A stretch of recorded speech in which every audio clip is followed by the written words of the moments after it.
উত্তর চব্বিশ পরগনা জেলার নিউ টাউনের সিটি স্কোয়ার গ্রাউন্ডে শুরু হলো পশ্চিমবঙ্গ রাজ্য হস্তশিল্প মেলা।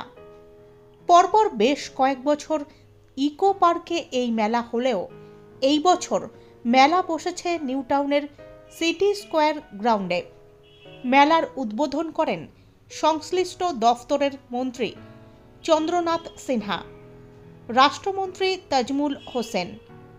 এছাড়াও ছিলেন রাজ্যের দমকল মন্ত্রী সুজিত বসু, বিধাননগরের মেয়র কৃষ্ণা চক্রবর্তী সহ ক্ষুদ্র ও ছোট মাঝারি উদ্যোগ এবং বস্ত্র দফতরের আধিকারিক ও অন্যান্য কর্মকর্তারা। মেলায় পশ্চিমবঙ্গের বিভিন্ন জেলা থেকে অসংখ্য হস্তশিল্পীরা এসেছেন তাদের বিভিন্ন হস্তশিল্পের সম্ভার নিয়ে। এই মেলাটি চলবে 9ই ফেব্রুয়ারি পর্যন্ত।